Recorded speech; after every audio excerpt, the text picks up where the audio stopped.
Welcome to this latest edition of In Class with Carr. I am here today with Dr. Gray Carr, Africana Studies Department Head at Howard University. I'm Karen Hunter, of course. Subscribe to this channel. If you're fed by this conversation that we're having every Saturday, hit the subscribe button, hit the like, the thumbs up, show the love, and put some comments in there so Dr. Gray Carr can know that you are actually hearing what is being said today. All right. So I was reading about the insurrection, the Wilmington insurrection, and I thought about it in the wake, Dr. Carr, of what's happening in the world right now.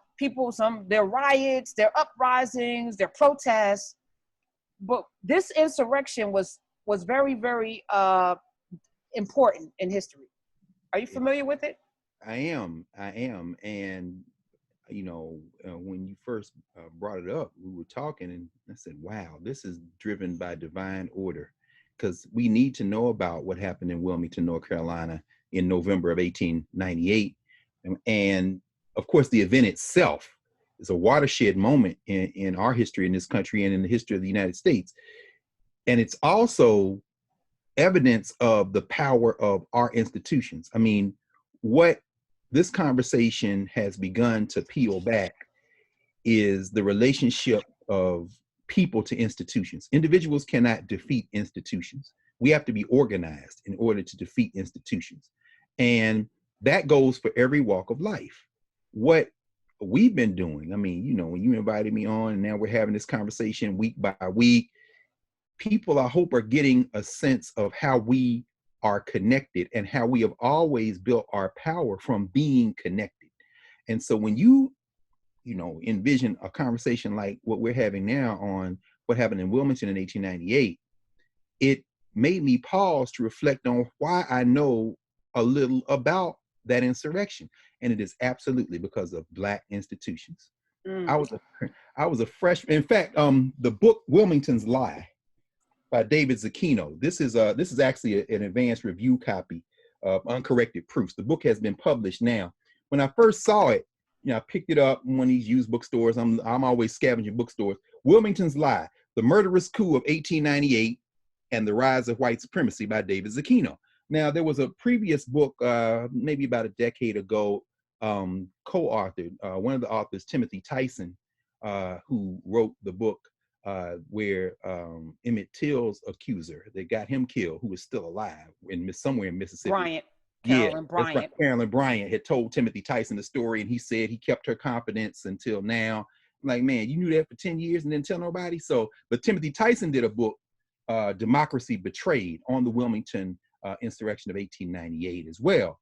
But when I got Zucchino's book, and I have the published copy over here somewhere, but this is the one that was closest at hand.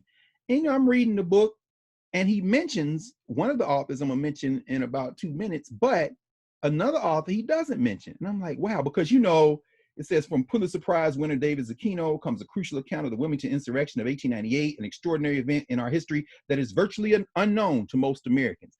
Here's the framework we always come from in contemporary society.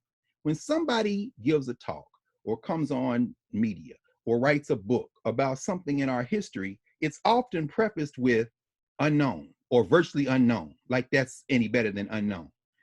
That is not true. And so when you said, let's talk about the Wilmington insurrection, it sent me back to my freshman year at Tennessee State University in the fall of 1987.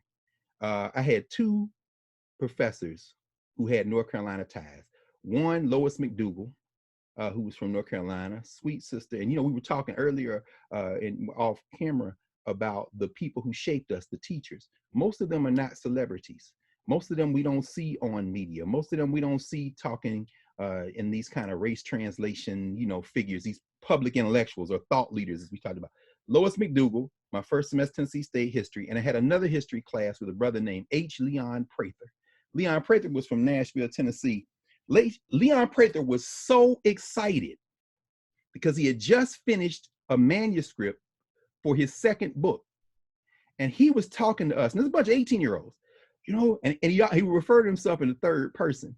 So he was, and so Prather, crazy. So he was crazy. So and we thought he was crazy, right? Yes, he was absolutely crazy. Prather has finished a book that is going to revolutionize the subject that I am writing about. Yes, and Prather has done, and we were like, what's this crazy? Because, you know, and young people, please understand. I know y'all think some of y'all teachers crazy, but listen just a little while, because I promise you, if they are not crazy, and sometimes even if they are, when that light goes on in your head, that it's something you need to be listening to, it might be 30 years, it might be 20 years. For me, it was about 10 years after that I realized. So fast forward to a couple of years ago, I was sitting with my friend Ibram Kendi. We did a talk on the 150th anniversary of Du Bois' Souls of Black Folk. We were in DC at a talk, and he was there.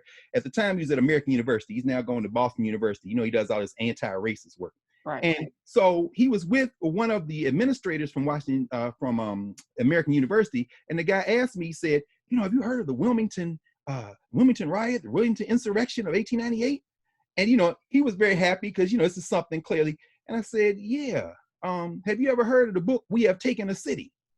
Both he and Ibram were like, no. Go back in time. Fall 1987. 1983. The book that Prather had finished. We Have Taken a City. The Wilmington Racial Massacre and Coup of 1898. So when this man says virtually unknown, that ain't even it though. Watch this. This book, which is a page-by-page account of the Wilmington Insurrection of 1898, not even insurrection, the Wilmington coup d'etat, the Wilmington race riot by white people. This is a white race riot that comes out. Prather, he says he was inspired to write this book because he was researching his first book, Resurgent Politics and Educational Progressivism in the New South. That's Henry Leon Prather. That's his first book. Here's his picture on the back. He was a musician. This brother played in the Tuskegee band. He did all this stuff. He was doing summer teaching at Winston-Salem State, Elizabeth City State in North Carolina. Then he was at South Carolina State College, so forth and so on. But the book that moved him to talk about the Wilmington insurrection, sis, some of y'all need to understand now, Black women. Let's see. You know it always starts with Black women. Well, and Black men, I don't want to do that. I know. Well, I'm saying we all came out of one, but I mean, this sister here, let me see, can I get it right? Yeah, I see her. That is Helen G. Edmonds, the first Black woman to get a PhD in history from Ohio State University. Come on, let me get this light right. No, I got it. Helen. Okay. Helen Edmonds. She worked at the United Nations for a while. She was the first Black woman to cast a vote for a presidential candidate. She did it for Eisenhower, then the Republican National Convention. I think it was 52 when she did it. But at any rate, I mean, a very important, and from one of the organizations, she was awarded, this is spiritual, the Candace Award, Sister Hunter. You mentioned Candace. I mean, you can't make this up. But her book, the first book since the coup d'etat, to push back against the white distortions and misrepresentations of Black people, her book, The Negro and Fusion Politics in North Carolina, 1894 to 1901. And her chapter in this book on the Wilmington race riot was the chapter that Black people pushed back against all that happened. And it was what inspired Prather to write, We Have Taken a City, which is the phrase the white boys use. So by the time you get to Wilmington's Lie, here we are in 2020, brand new scholarship, we're gonna win. Everybody calm down. Black institutions, Black scholars have attacked this. And Prather says, I don't have a criticism of her book. I wish, however, she had talked to more of the people who had lived during that period. But when you read her book and that chapter, what you see is she talked to people who were there. And this is where we're going to go very quickly. The reason why I brought it to you, first of all, watching everything, watching how the media shapes things, watching, riots and looting. And then I'm like, white people have been looting since they looted us. We were looted. Yeah, that's what y'all do. You loot. Looted the nation. You looted.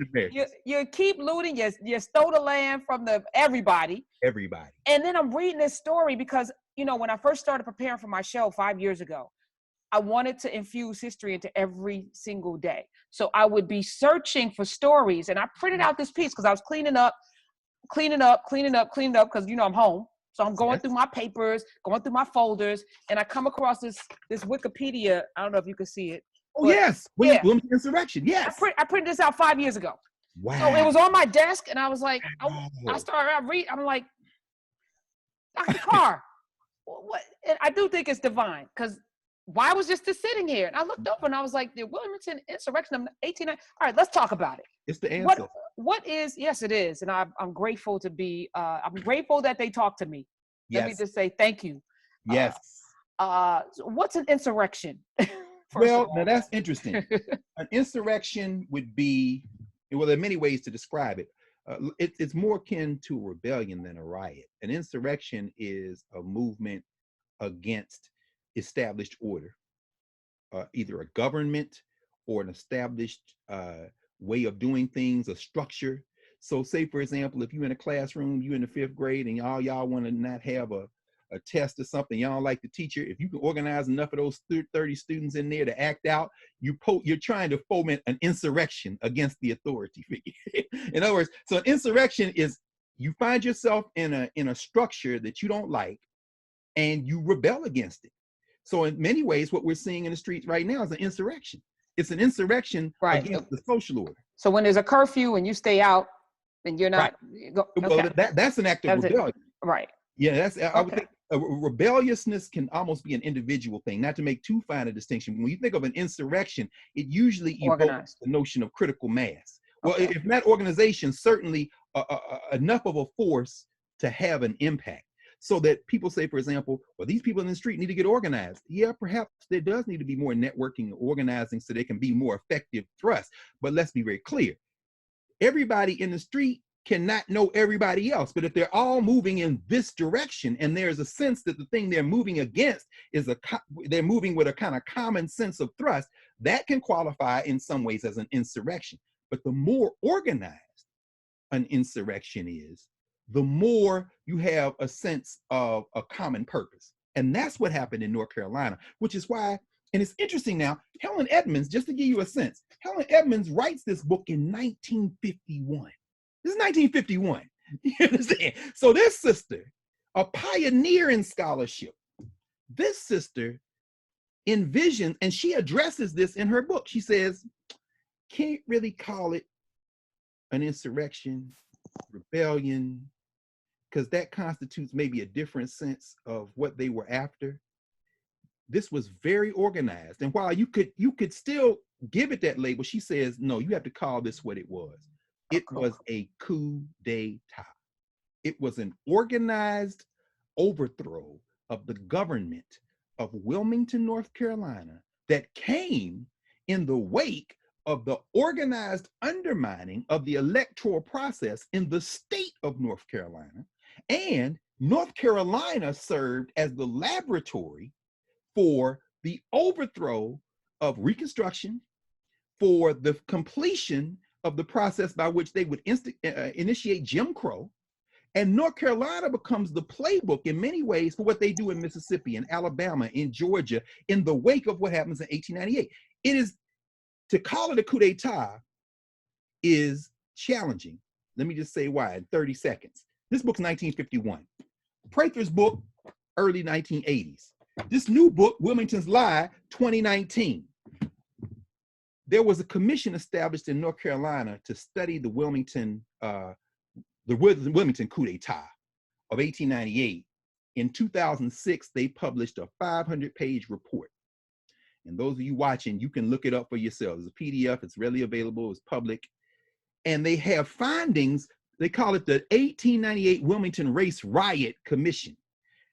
They argue that the racial violence in Wilmington precipitated an armed overthrow of a legitimately elected municipal government. The organizers of the overthrow took part in a documented conspiracy. It was well organized. The leaders, members of the Democratic Party of white elites in Wilmington and New Hanover County, that's where Wilmington was. Wilmington, by the way, Wilmington, North Carolina at the time, the largest city in the state of North Carolina, achieved their political goals. Hey, but you got to get even better, because I think many will be confused right now when we talk about Wilmington, North Carolina. Right. was a black city, majority black. That's exactly right. Black elected officials. That's exactly right. Black run. That's right. That's right. Say some more about it. Yes. Black. It was blackity black. It was black.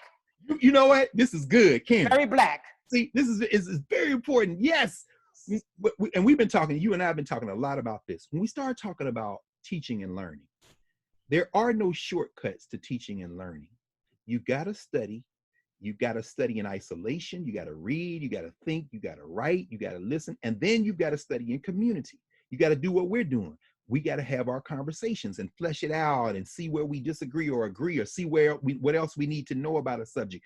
And in that process, maybe the only way you can have a shortcut is metaphor.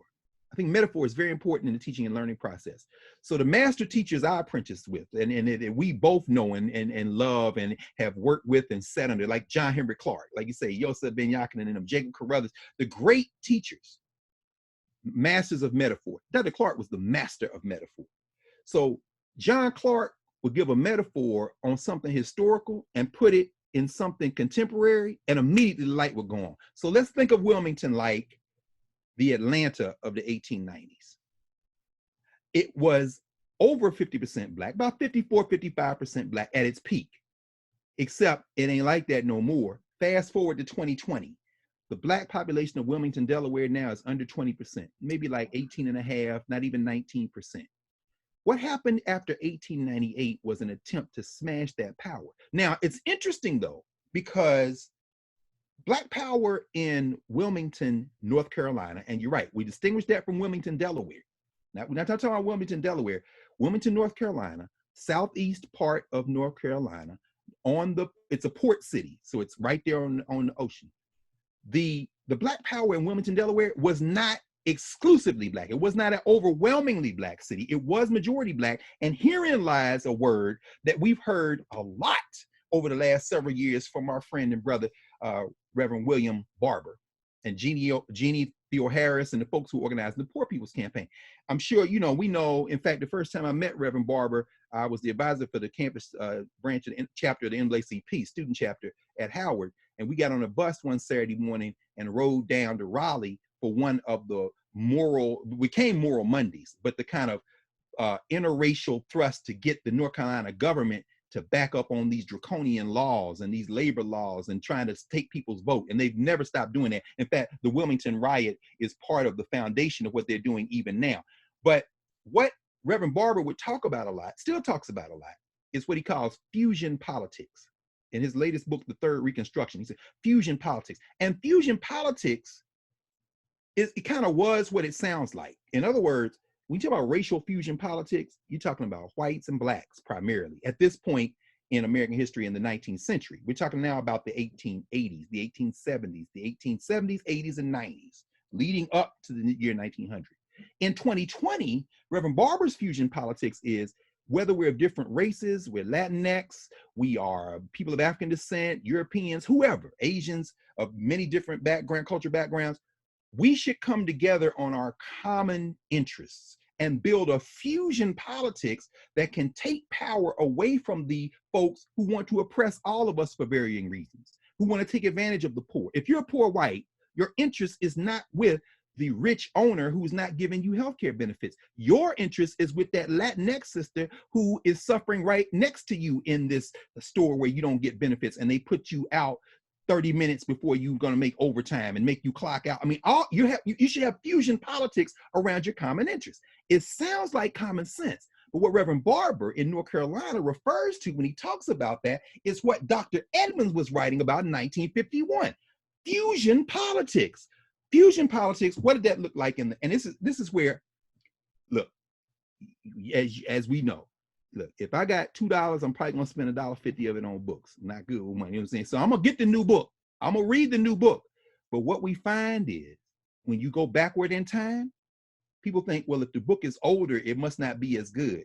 Trust me on that. If one of these books had to go, it would be this one. You understand? Yes. You understand? Because everything has changed in the 21st century. From the language has been dumbed down, the footnotes ain't the same. You're trying to make money, I understand. But this book here, Helen Edmonds wrote this book at a time when people who were victims of it were alive, when people who did it were alive. And she went down through the archives, chapter and verse. And so what she says is, fusion politics in North Carolina in the 1890s was a combination of Black people, and we know from our conversations, we talked about Bob Church and them. Black people were Republicans in the South because it was the Republican Party, of course, the party of Lincoln that helped in enslavement during the Civil War, and they were the party of business, and enslavement was bad for business, and so forth and so on, everything we've talked about. Black people were Republicans in the South. So you got the Black people. Black men who can vote. Black women yet not attained the franchise. Black men can vote, Reconstruction and aftermath. Then you got the Democrats. The Democrats are white. These Democrats are the old Confederates, and they want to maintain power. At this point, they want to reacquire power, remember, because they've been put out of power after the Civil War. But there's a group of Democrats who do not own businesses, who are not the former plantation owners. In fact, they formed the majority of the Democratic Party in the South. And in terms of social classes, are they rich or poor, would you say? Poor. No question. These are the poor whites. So just like Reverend Barber and Reverend Theo Harris and them are saying to poor whites, like Stacey Abrams in Georgia saying to poor whites, what's wrong with y'all? You ain't got no health insurance either. Let's get this Medicaid expansion. If you can peel enough of them away, but in order to peel them away, you're going to have to appeal to something other than race. You got to put fusion politics together. So Dr. Edmonds documents that you had enough disaffected old Democrats, mostly poor people, who peeled away from the Democratic Party to build a fusion party. And there were some elites with them as well. It was the fusion party and the Black Republicans together that maintained a form of power in the state of North Carolina. So let's put some dates on this so we can move forward very quickly.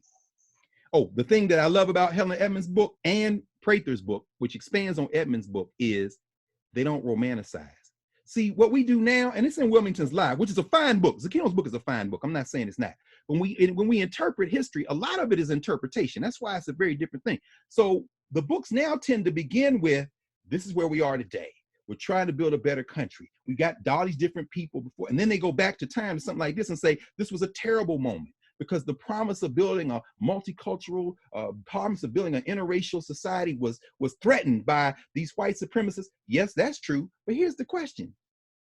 Why are you framing this with the idea of something that has never been, as if that was what was in the mind of the people in the Fusion Party? Helen Edmonds said these white people did not like Black people. Fusion was based on pragmatism.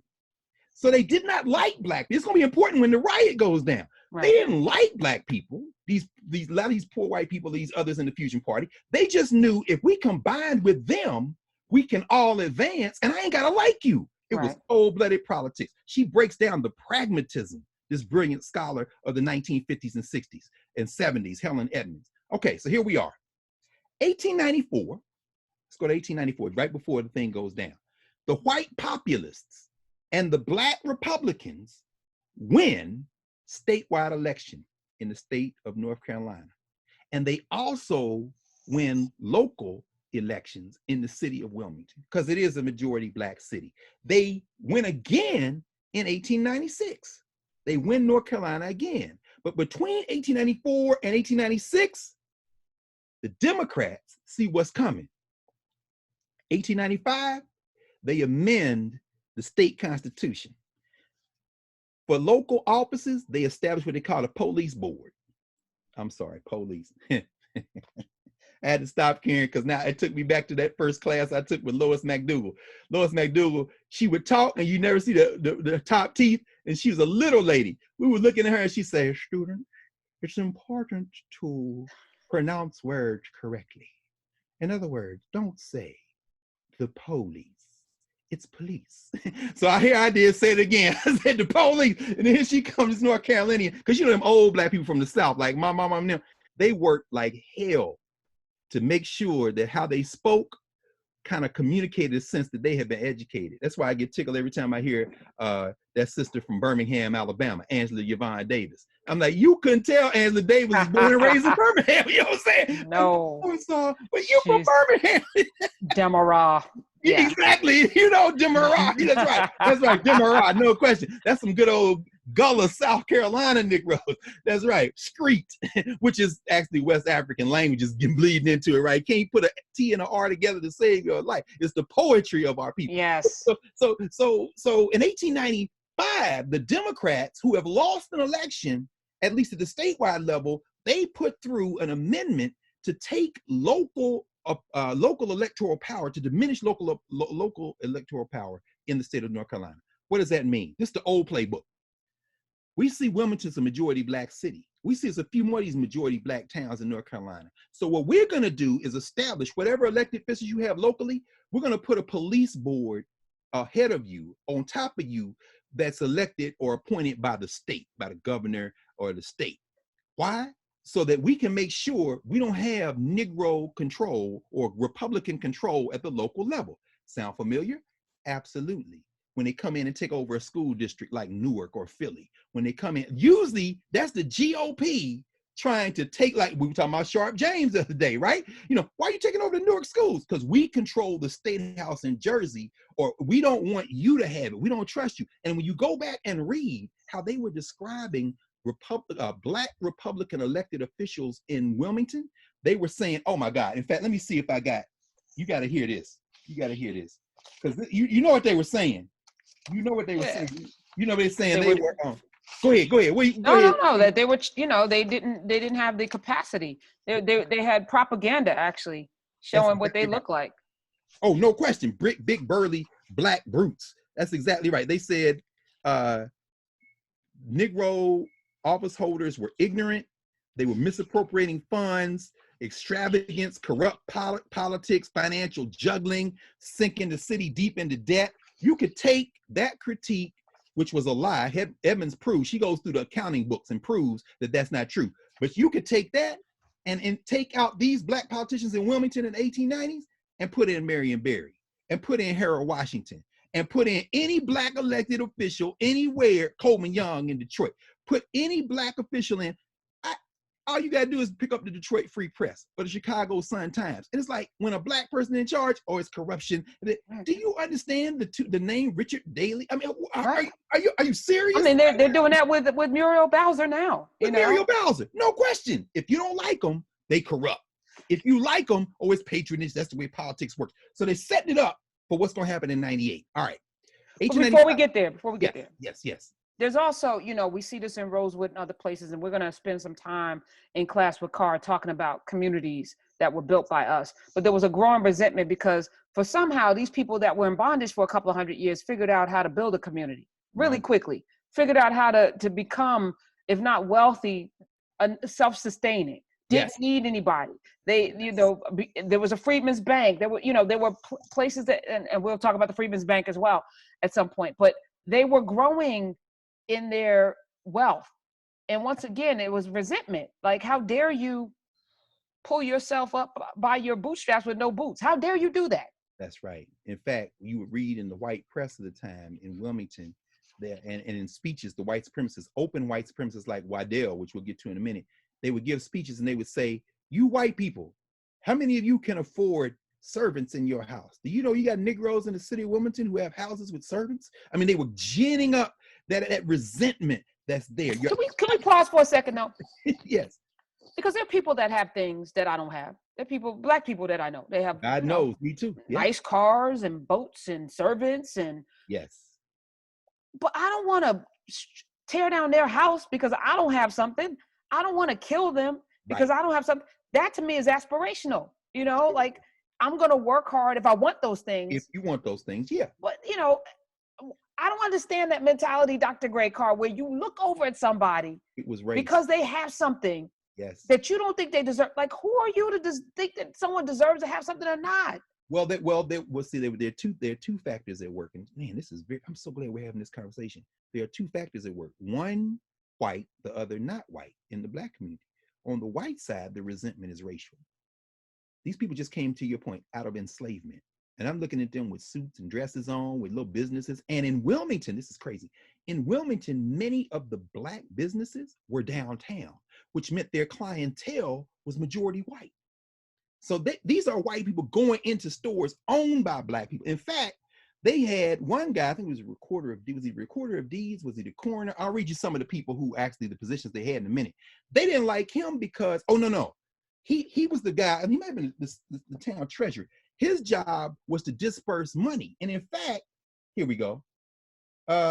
John Taylor, his bookkeeper, Negroes, all had offices in the city. David Jacobs was the coroner of the county. Now here come the Negro who's the coroner, touching white bodies, naked white bodies in the morgue. I mean, these Negroes used to be slaves. Now, if you're a poor white, you didn't own anybody, but you had your whiteness. Now, here come this black person who you used to be able to spit on, or at least, not up over you. And when you die, he the last hands on your body before you go in the ground. I mean, so there's this irrational racism on the black side. And it's going to get fascinating. I mean, we start talking about this guy, Alex Manley, who was the publisher of The Record, which was he billed himself as the only black daily newspaper in the South. And for a while, it was true. And they try to lay it off. They try to lay the riot off on something he put in his paper, an op-ed. We'll get there in a second. Because again, this is the kind of story that make you mad, make you want to cry, but not really, because underneath it is the rage of what these white boys did. And you should be mad today because it set the blueprint for what's going on to this moment. But here, let me read some of the more of them. Here we are. Let me see. The appointment of Negro police by Mayor Wright, who was a fusion the white mayor, and his board added to the Democrats' disgust. Charles Norwood, Negro, was elected treasurer of New Hanover County for 2 years, 1896 to 1898, and his office was in Wilmington. This is the guy. The fact that he paid all teachers, white and Negro, and all county employees, white and Negro, from his office intensified the Democrats' displeasure because they had to deal across the counter with him. In other words, you want your money? Come to me. I'm the man. You know what I'm saying? So that's the white side. On the black side, though, this is where it gets crazy. Alex Manley, who was the publisher, there were two black newspapers. Alex Manley had one called The Record, and there was one called The Sentinel as well. The Sentinel. This guy, Raymond Scott, and Scott was a lawyer. Scott's paper folded before 98. Manley, he was a descendant of a white dude who had been the governor of North Carolina, who had been an owner of enslaved Africans. And so he was another one of them guys like Bob Church and them who could pass for white. But he was unashamed, and he used his paper as a race tool. He used, in fact, they end up doing to his paper what they did to Ida Bell Wells' paper in Memphis. They smash in, burn the place to the ground, smash the press. But Manley, in fact, let me pause there on Manley for a second. Because Manley, to the point I was making, there's white resentment, but on the black side, Manley has a class perspective as well that we're going to see among some of these black folks in the 19th century that say, we want everybody to advance. We want everybody to have uplift. And for the people in our race who may not be as thrifty as we want, who may, need to get more education, we need you to pull yourselves up. So there's some internal class tension, even in a place like Wilmington, as it is throughout the South. So it's on both sides, but it's not co-equal. White resentment, the field of white violence, is what is the stage for all of this. So how do we get to the riot, to the coup d'etat? Remember that the Republicans win some victories in 1894. They sweep everything in 1896. In 1895, that's when the Democrats put in this law to take away local control completely from local and split it between the state and the locality. So in Wilmington, they got this board of 10 aldermen. 5 get picked by the governor. 5 get elected by the people in Wilmington. So in Wilmington, they try to gerrymander. Again, sound familiar? They're trying to gerrymander these districts to minimize the number of blacks. But then in 1896, when the Republicans and the fusions sweep the elections, now you got a Republican governor, Russell. Oh, we got a Republican governor. They worried now. So between the elected 5 and the appointed 5, you have 4 blacks on the Wilmington governing council, the aldermen, and 6 whites, most of them fusion, and they pick a fusion white dude. That's the guy that appointed all these people we talking about. Oh, now they hot. They're hot. They go to court. They sue. Ends up 4 different lawsuits because there was a former congressman in Wilmington this former congressman used to be a Confederate. This is the guy, Alfred Moore Waddell. Waddell used to be a congressman. He was a congressman in the 1870s. He lost his seat. He don't like this. So what do? They say, we think it's unconstitutional for the state to be in control of half our people. We think everybody should be elected. Wait a minute, what? Now let's fast forward to 2020. Local control for white supremacists is great as long as they're the ones in control. The minute they're not in control, they go to court. Do you understand? This goes back to what we started a few weeks ago, Karen. Voting ain't just about the office holders, it's about the judges. Please understand, when they lose at the local level, they go to court. That's why they stacking the courts in the federal level. Except this one here, this involved the state constitution, which means it was a state problem. They get to the Supreme Court of North Carolina. Supreme Court of North Carolina says, if you don't like the state appointing half of your aldermen, take that up with the Constitution, because it was passed in the state constitution, and our job is to say what the law is, and according to the Constitution, it's constitutional, and that's all a state issue. Therefore, they unanimously rule that you must respect the election and the appointment of this mayor and this set of aldermen. One of the four that these white supremacists try to install as mayor, because they just say, we're gonna have our own aldermen. We pick these aldermen, and these aldermen pick this mayor. This guy is named, what's his name? Silas Wright? No, who is Silas? Silas Wright was the legitimate mayor. Okay. Silas Wright was the legitimate mayor. This guy, it'll come to me in a second. In fact, let me just look and see. This guy was the mayor who, Walker Taylor.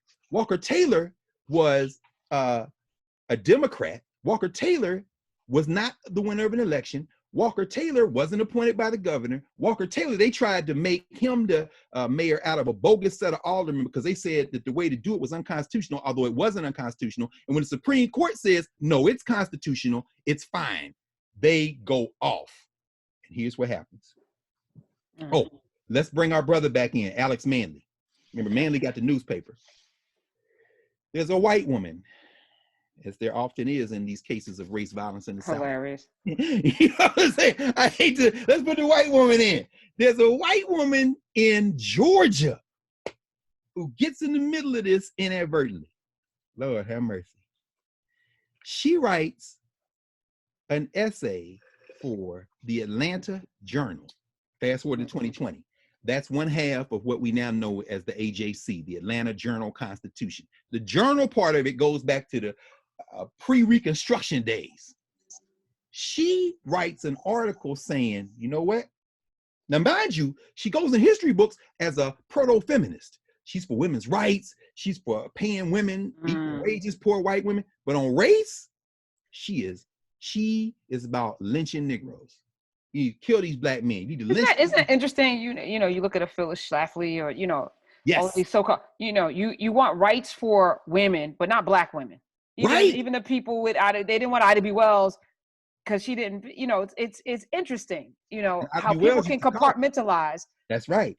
Who gets rights and who doesn't. And so go ahead, continue. I'm sorry to interrupt. No. Listen. Thank you for slowing this down. Let's not let that pass. Because the beautiful thing about it, every week we talk, Karen, it's like every week layers on and connects to the previous week or two or three. Because I have a former student, brilliant young sister, Stephanie Joy Tisdale, who's in Philadelphia, just brilliant educator. And Stephanie always says this to her students. She says, people say to us, and they said this in the Wilmington Commission of 2006. They say, that wasn't us. We can't judge them by today's standards because, they were people of their age. So yes, they were white supremacists, but you got to understand the times. Stephanie's thing is, you know what, young people, I want y'all to go do some research. And you know what you're going to find out? That during that time, we called them out. So don't let these people tell you, that was just the time. No, Ida Wells made that point over and over again. These white women not our friends. They want all these rights, but then here I come. Sojourner Truth, that's her ain't our woman speech. Right. Aren't our woman speech. She said, wait a minute, what about me? I thought we all women, but I took care of your children. I'm up here, and when they gonna rush the stage and she's there and ain't nothing but a bunch of white men in the audience and she unbuttons her blouse and bares her breasts and say, these breasts nursed you, nursed your children. What y'all not gonna do is disrespect. I mean, I can't even imagine the type of, we got to make some movies about that. You know what I'm saying? We have some heroes, some ride or die. And this is the 1850s, the 1860s and 70s. Ida Wells writing in the 1890s. She's a contemporary of Alex Manly and Scott. She's a contemporary of these cats. So at any rate, this white woman, Rebecca Latimer Felton, 1897, she writes to the Atlanta Journal, you got to lynch some of these black men. They around here stiffing behind these white women. And I don't understand what the problem, I mean, and this is a problem, the whole argument's morality, corrupted morality. So this is 1897, mind you. In August 1898, mind you, the Wilmington Race Riot is November 1898. I'm saying all this because the histories we read will try to blame the riot in 1898, November the 10th, 1898, on the op-ed that Manly wrote in his newspaper, The Record. That's not true. That's a pretense. What we've been talking about is the reason for the riot: Black power in Wilmington, North Carolina, Black businesses in Wilmington, North Carolina, Black elected officials in Wilmington, North Carolina. Not all of them, but enough of them in concert with these white people in the fusion movement who ain't in love with Black people, but who understand the pragmatic nature of coalition politics, that it is threatening white supremacy. So when Felton writes this op-ed, the following year, this is when you see our brother Manly, write his op-ed in his own newspaper. He says this, I'm responding to this lady in Georgia. And this is where it gets complicated. He says, you ask yourself why these white women want these Black men. And he says, I think one of the reasons they may want them is because they're looking at them with desire more and more as they realize these Black men are improving themselves and they are prosperous. And he says, and they're also looking at them in part because, let's just be candid, and he's really being autobiographical here, some of these Black men are the descendants of white men. And so these white women prefer to look, I mean, he's building his art. And then he says, and this is where it gets complicated again, because it's all, I mean, it's history's complicated. It's just like our lives. All history is us yesterday. So it's going to be real complicated, right? So then he writes this. He says, and plus, I don't understand why you white people will not make common cause with those of us in the Black community who are about uplift in this issue. Because what I know is that when you go down in the class structure to the poorer whites and the poorer Blacks, the interactions will be so much the same that we all have an interest in improving them. She said, so he's complicating it now because he's almost engaged in a kind of class analysis as well, trying to tell these white people we have similar class interests. And then he says, and frankly, desire of white women for Black men is the same as desire of white men for Black women. And that takes place from the elites all the way down to the poor. He said, why would you expect us not to say something in defense of our women who have been the object of desire of your men, often from enslavement coming forward? And why would you expect us not to be in defense of our women? And when you come out in defense of your women for something that they've been doing since before slavery, and since it's over, they doing more and more because they like Black men. Oh my God, that part is the only part of the editorial, of course, that the white men take and put in the white newspapers. Right, of course. all the analysis, all the written out. They just want the part that's gonna set it off. You understand? And so here, let's put it all together. When Rebecca Felton writes that op-ed, that's in 1897. Between 1897 and November 1898, Professor Edmonds and Professor Prather write, these white men have been quietly arming themselves because they realize they can't win no election if everybody get to vote. Well, everybody's not voting because women are not voting, but they can't win no election if all the Black men can vote. Right. And these poor whites keep going fusion. They can't win an election if every time they do that and win, these people's lives improve. So this is tiny white elite that realize if they come together, we got a real problem. Fast forward to 2020, these people in the street, don't y'all understand? It's the people with money who don't want anybody else to rise, that are threatened by the fact that the more people come out, we got to do something. We got to do something. What can we do? What can we do? We got to keep something going. We got to keep something going. They seize upon race. Black people see the white people buying guns, so they start trying to buy guns in Wilmington, other places. Nah, they won't sell them guns. Then they order guns from New York. They ship the guns to North Carolina, but they ship them to the white boys. So now the white boys know they got the. buy guns Oh too. God. I mean, so this thing is building over the months. Oh, Karen, I mean, we're talking about it in a few minutes here, but it behooves everybody to read about the Wilmington race riot of 1898. This thing is going to come to a head. It's going to come to a head. So now, oh, I should say this as well. It's important. This ain't the only place Black people have defended themselves against charges that they should be lynched. And just to show you that it wasn't about the article that Manley published in the Record, in the Montgomery Herald in 1887, the same year Felton writes her thing, there's a brother in Montgomery, Alabama, Jesse B. Duke. Again, we got enough for 1 million movies and TV specials. Jesse B. Duke, he got a newspaper in Montgomery, Alabama. Jesse B. Duke goes in his newspaper and rains fire on Felton. He's like, no, making some of the same arguments that Manley is making in Wilmington. This brother is making the same arguments in Montgomery, Alabama. One more time, let's pause for 10 seconds to just say this sentence and keep it moving. Black history in Montgomery, Alabama does not begin with Rosa Parks sitting down on a bus. This is 1897. I'm sorry, 1897. He's like, no, we ain't gonna say that. So now, here's the similarities between what happens in Montgomery and what happens in Wilmington and the difference. In Montgomery, the white city fathers go to the brother, Jesse B. Duke, say, look, man, we raised some money for a train ticket for you. Here's $5. You need to ride the rails for as far as you can go to get the hell out of Montgomery, Alabama. You can't live here. And we giving you a day to get out. In Wilmington, wow. You know, this is how they did it. Remember now, because remember when Ida B. Wells, when they came to wreck her stuff, she was on. She wasn't there, right? She was out of town, right? But this is what they did. Again, this is the importance of media. Don't take it lightly. When you're speaking truth to power, the powers that be move on you. During this period, you got to go. And that was their playbook. In North Carolina, let's come back forward now. November the 8th, 1898. They have an election. They have the next election. See, they won 1894, 1896, now it's 1898. 1898, the white boys done figured out how to steal the election. This is what they're gonna do. They say, you know what?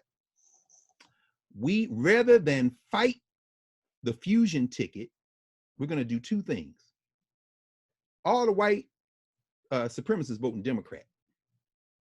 To get those fusionists to go white, we're gonna tell them, look, it's in your, we're not trying to get rid of the fusion party, but we think you need to distance yourself from the Negro.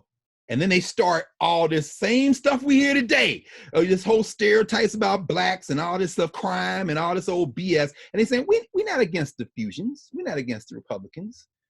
We just think that you should distance yourself from the Negro. Now, the Republicans are mostly black. The fusion are the poor whites. They're going to appeal to the fusions by appealing to race. And that, combined with voter suppression, works. What happens? The Republican Party of the state of North Carolina, in the election of 1898, held on November the 8th, 1898, runs a slate for governor, for congressional offices and House Representatives, and put no local candidates on the ballot. Because the white supremacists in the newspapers, the various newspapers of North Carolina, tell them, don't put any local elected officials on the ballot. They setting it up to take power back. Wait a minute. And they agree with them, because there's this subtle critique. They say, no Negroes, we don't want the Negroes. Because they know if you got people running locally, it's going to be black people elected to office. So no, run a slate for governor, run a slate for senator and congressman, but don't run no slate for local office. And they agree. After the election, Democrats sweep the state of North Carolina. Wow. This is important because the way we learn in history books is Civil War 1861, 1865, Reconstruction 1865 to 1877, the Hayes-Tilden Compromise, and after that, that's the end of Reconstruction. No. We have to understand, they have been fighting to take power back since the day they lost it. So the Klan is founded in 1866. This guy, Waddell, is part of the Klan outfit. He's a Confederate. In fact, they start this Red Brigade in Wilmington to go around threaten people at the polls. In the election of 1898, November the 8th, they go to the election polls and they threaten everybody coming to vote. They vote, then they stand outside and tell black people, you come here, we're going to beat your ass. I mean, they out there doing this thuggery at the polls. The governor of North Carolina, Russell, he's the Republican governor. He leaves Raleigh, state capital, to vote. You know where he votes? Wilmington. And to get it, man, I won't pause to read it from here, from Prather, because, you know, Edmonds has one chapter. Prather takes her chapter, makes it a whole book. In here, Prather goes through the whole thing where Russell gets on the train. He got bodyguards, because they done told him, if you show up down here to vote, we're going to blow your brains out. He goes to the poll, and the guy gets on the train. It's like, where is he? Where's the governor? These are white supremacists. They're gearing up. They're gonna kill the governor of North Carolina for trying to vote. In fact, you know, I know this is YouTube and there's probably more children watching every week, so I'll censor myself and I'll let people put in the word that we know that they. In one account, Prather pulls out the papers. One of the guys looking for him, he's like, yeah, where's that fat ASS governor? They want to kill him. He votes and he gets back to Raleigh. According to the accounts, his bodyguard, clothes all torn off. In fact, it says he doesn't have a button on his shirt and his clothes are in shreds. Why? Because these white boys are organized now. Waddell, and here's where organized violence. Organized violence, y'all. Understand, when we've seen these people out here in the street because they killing us in the street, they killing Breonna Taylor, they're killing Ahmaud Arbery, they're killing George Floyd, we are resisting state violence. But when you see these white boys here, these are the white boys like with the ones with baseball bats guarding the damn police station in North Philly and Fishtown. Right. These are the white boys running around. Bows and arrows. Exactly. Bows and arrows. Machetes. Exactly. This is their grandparents. Do you understand? Organized violence. So here we go. Election of 1898, November the 8th, they sweep the election. The next day, Waddell decides, you know what? I wasn't going to be the mayor under this old constitution thing. We're going to get there too in a minute. They call in all the black leaders. Most of the brothers who we read in here who had those elected offices, these white boys call them in and say, look, where's your man Manley? The guy that wrote that op-ed. Now you see this some made up stuff because that was in August. Right. This is November. They swept the state. Now they're gonna try to take the city. So now they bring the brothers in. They say, look, man, you a barber, you the recorder of deeds, you the coroner. All y'all get around here. Now here's the thing. We want him out of town. We give you until 7:30 a.m. on the 10th. Get him out of town, shut the paper down. So one of the brothers is like, well, you know, and then one of the white boys is like, no, you don't have permission to speak. What? Oh, I should add one other thing. Before they call the brothers in, a few weeks before, they launched something called the White Declaration of Independence. They write something called the White Declaration of Independence. And in this document, they say, no whites will be ruled by blacks in North Carolina. Then they say the 60 million whites of the United States of America will not tolerate black rule in Wilmington, North Carolina. Oh, they go off in this white declaration. And then when they bring the brothers in, they say, here, you see this? This is the White Declaration of Independence. And your mans, we want him out. You give him 24 hours. Him and that op-ed, or else, you know, and if he ain't out, we smash into place. So the brothers go back to one of the other brothers' barber. One of the guys is a barber. They go to his barbershop to talk it over. Here's the crazy thing. In Edmonds' book, Edmonds publishes the letter that the white dudes say that the brothers wrote back to them in response. And they say, we didn't have anything to do with that op-ed. We don't agree with it. And we distance ourselves from what he said. That's not good enough. Well, that's what Edmonds finds in the archive. Okay. Here's the beautiful thing about it. This is a sister right here. She in North Carolina. She worked at North Carolina Central with James Shepard. She interviewed some of the old heads who were there. And Prather goes through the archives as well. Here's what they discover. Them brothers ain't write that letter. Them white boys published that letter trying to say that's what they told them. What they really said, because the old head sister that Edmonds interviews, who is named Shepherd as well, is like, nah, that ain't what happened. First of all, the letter was handwritten. It wasn't no typed letter. Second of all, here's what it said. She said they got together and they said, you know what? He out of town anyway. In other words, they didn't just give it up. They was like, look, the guy's out of town. We'd be glad to talk to him, but he's out of town right now. In other words, they didn't just straight leave their manhood at the doorstep. They trying to play politics. And then, but here's the problem. They mailed the letter. Why did they mail the letter on the 9th and they're supposed to be there 7:30 to 10? Because they said, if we go down there and try to hand deliver this letter, they're going to snatch us up. No question, because they locked and loaded all over the damn city. You think we crazy? We mailing the letter. It's in town. It'll get there. The letter doesn't get there by 7:30 a.m. the next day. Manley was out of town. So what happens? At 8 a.m., they start the riot. They burn down the offices of the Record. They then start shooting. And over the arc of the next 24 hours, they kill Black people. Oh, and they make an announcement. Black people, y'all need to leave the city of Wilmington. Over 2,000 Black women, children, mostly women and children. Because one thing the Edmonds documents is they're not really killing Black women and children. They are killing Black men, though. On site.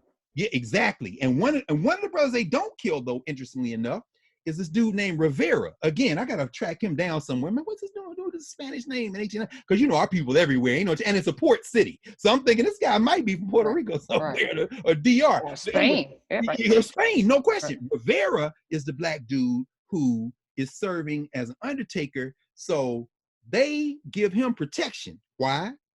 Because he goes to Waddell and asks for protection.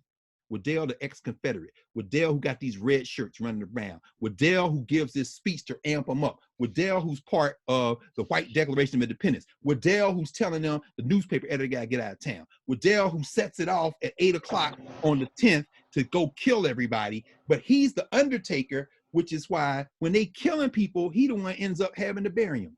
And according to the report of 2006, there's never been a complete accounting of how many people died. Some people say a dozen. Some people say 35 to 60.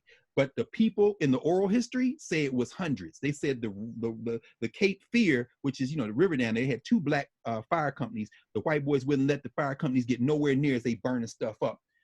They say that the blood ran red in the river. That's the legend of what happened in Wilmington. But watch your pause here too, because I want to introduce something else. Probably all have heard of Haile and Shrikiana Garima, who did the film Sankofa, Husband and Wife. One of their first films, in fact, and I'll just say it and then we'll keep going, is called The Wilmington 10. Yes, our friend Ben Chavis, who was arrested in Wilmington, North Carolina.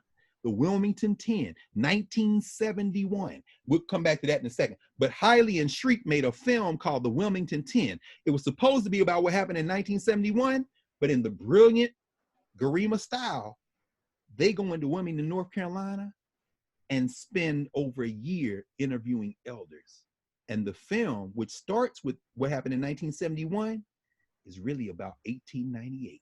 So again, when people write books, everybody slow down. Did y'all ask Black people? Did y'all ask Black filmmakers? Did y'all ask Black historians and teachers? So anyway, And before you judge what you watch, what you're watching, you have to understand that there's a precursor to this. The story doesn't start right here. It does not start. It's not even the middle of the story. No. So we're near the beginning of the story. So to have this perspective on cities being burned and things being looted, and you have to know the history of this country. Got to know the history of this country. One of the things Henry Leon Prather, H. Leon Prather does in his We Have Taken the City, the last chapter of We Have Taken the City, he says the Wilmington race riot in historical perspective. He goes through all the riots.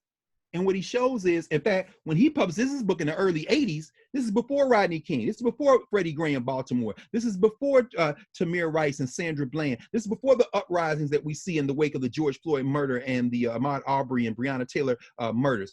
He's writing this in the 80s, and he says, let me go back to the 19th century, to all these questions of race. Since y'all want to talk about riots, it's race riots. It's white people with race riots. And when you see us in the 60s, when you see us in the 40s or in the 20s, it's in response to structural violence. But when white people riot, it's usually in response to your point of white resentment and Black people making progress. What we've been talking over and over again. So y'all just out here, not because you poor, you are because you mad because black people trying to do something for themselves. And so the white riots are exactly what they claim the black riots are. Oh, this Black Lives Matter, they're racial terrorists. Now that's you, Chief. That's Wilmington, 1898, Chief, except you was in charge of the government. So let's tie it all together very quickly. So black people in the streets getting shot. Black people shooting back too, but here we go. These same white people in Wilmington who are not Republicans called to Russell, the Republican governor of North Carolina, who they had just been terrorizing 2 days before, and say, we need you to intervene with the militia. Russell freezes. Russell is like, nah, I don't know. But I thought you was Republican. That means you with black people. Yeah, nah, that was politics. Remember what Edmund says? That's politics. I don't love black people. And y'all try to get me killed? No, shit. I'm not. So he eventually intervenes and sends the militia, but he only sends the militia, deputizes the militia, state militia, which we would now call the National Guard.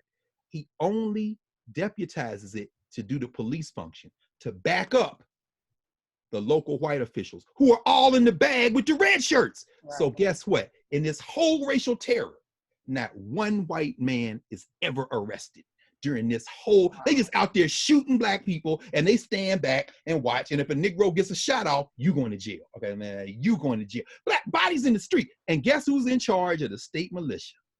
Walker Taylor.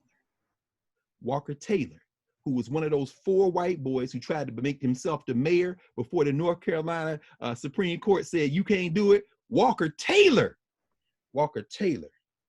not only is in charge of the militia to stop the riot, which he doesn't do, not only in charge of militia that don't arrest no white boys, after the thing is over, they bring the elected government to a house, one by one, under the threat of hundreds of these red shirts, under the threat of these white thugs in the street and the state militia. They force every one of the 10 aldermen to resign and replace them one by one with one of theirs, Democrats. And guess who is made the mayor of Wilmington, North Carolina? Walker Taylor, the guy who was in charge of the militia, who had tried to be the mayor unconstitutionally. Here's the lesson. White supremacy don't give a damn about no rules. If y'all got some rules, they'll appeal it. And if they appeal it and lose it, they're gonna get their gun. And if they get their gun, you better get your gun. They ain't gonna stop you from getting your gun. And then they're gonna pull off what they did in Wilmington, the race right. It was a coup d'etat. To this day, the historians say the only coup d'etat in American history, to which I say, y'all ain't looking hard enough, because I'm sure this ain't the first time they did that. And the epilogue to the story is, in the wake of that, by the way, as you said, majority black city, you see the decline begin in black population. A bunch of black people left immediately. The dude Manley is buried in Philly, outside Philly. He moved to Philadelphia. Wow. And the people in that generation didn't even talk about it. Prather was like, I wish Edmonds had interviewed more people. Edmonds talked to a few people, but when you read Zucchino's book, Zucchino says, when I went through the archives and then I talked to descendants, what I found is, when they said, I asked my grandmother, she wouldn't talk about it. I asked my grandfather, he wouldn't. I asked my great uncle, they wouldn't talk about it. So you almost got to go to Hiley and Shriek's film, The Wilmington 10, and that's where you see some of the elders that because they were interviewing people back in the 70s and 80s. So they got people on tape. It's very moving to see these black people in Wilmington talk about what their parents said to them, this kind of thing, because they didn't talk about it, the terror. But the population kept going down to where it's under 20% today. We went from the biggest city in the state to kept going down the ranks. It was the Atlanta of the period in terms of true kind of black empowerment, but it began to collapse inward. And I should probably stop with this. Fast forward to 1968. April the 4th, 1968, there was a high school. It was a high school in Wilmington, North Carolina, the Black High School that was started, it goes back to a school founded in 1866 by the American Missionary Society. This high school, Williston High School is the name of it. Williston High School invited a brother to come in to speak to them. Why? Because after 1898, Alabama, Mississippi, Georgia, all of them start rewriting their state constitutions, because now that they've taken the government at the state level in North Carolina, they start writing their institutions, their constitution. That's where Jim Crow comes in. A lot of school kids are taught, and they think, oh yeah, it was a Civil War, then it was Reconstruction, then it was Jim Crow. No, there's a gap That's the period we've been talking about. That's why they put racial terror in to intimidate these black people. By the time they start overthrowing governments and getting democratic control, it's been creeping in the 1870s and 80s. By the time you get to 1898, well, Wilmington, they just straight coup d'etat. They take over the state governments, and that's when they write the Jim Crow constitutions. That's when segregation and all that stuff comes in. And of course, it's upheld in Plessy versus Ferguson in 1896, just before the 1898 coup in Wilmington. 1954, they give Williston High School a brand new building. Why did they do that? They do that because the people in Wilmington, the black people now, this is where you gotta love our people. We're gonna do what we can do to get what we can get wherever we can get it. They say, you know, separate but equal is the law of the land. And since separate and equal is supposed to be the same, we should be having better high school. So they retooled the high school. They say, okay, Negroes, yeah, we don't want y'all going to school with us. That's fine. So they redo the high school, and it's very nice. Althea Gibson graduates from that high school. That's the high school Meadowlark Lemon went to. Jimmy Heath, the jazz musician. Wow. Y'all come out of Wilmington, North Carolina. That's Althea Gibson. She was wrecking tennis courts out of Williston High School. 1954, of course, Brown versus Board of Education is passed. So what do these white boys in North Carolina do? They say, you know what? Y'all want integration? That's cool. We're going to close Williston High School and make you go to one of the other two white high schools in the city of Wilmington. Williston got a history, goes back to 1866. They got all these trophies. They got all these awards. They got all these high-profile scholars. For God's sake, this is Althea Gibson School. Oh, yeah, we're going to get you, nigga. Y'all want integration? No problem. So they shut down this legendary black high school in Wilmington and farm the students out to the white ones. And, of course, you know what that means to the black teachers. They screw them for real. We'll take you and you. Rest of you Negroes, y'all go be janitors or something, supervise, go farm or something. And they destroy it. When these black kids go to these white schools, you already know what happened. They start fighting, there's beef, it's racial conflict. And they're not being educated because the teachers don't value them. Exactly what W.E.B. Du Bois said in 1960 at Johnson C. Smith University, right there in Charlotte, North Carolina, in an essay, in a speech he gave called Whither Now and Why. When they do integration, this is what's gonna happen to y'all. They're gonna abuse your children in the schools, you ain't gonna learn no history and culture, and you really gonna disappear. He lays it out in 1960, and that's exactly what happened. So here we are now, fast forward 1968. April the 4th, 1968, the black high school, the kids say, you know what? This is crazy. We don't like this. So guess who comes to speak at this school that's gonna close? Who's supposed to come? April the 4th, 1968. Martin Luther King. Martin Luther King, who had accepted the invitation, they're all hype. He's coming to Wilmington, North Carolina. He says, I gotta make a detour. I gotta make a detour to Memphis. They got this sanitation strike. My God. It's divine order. You picked this one, Karen.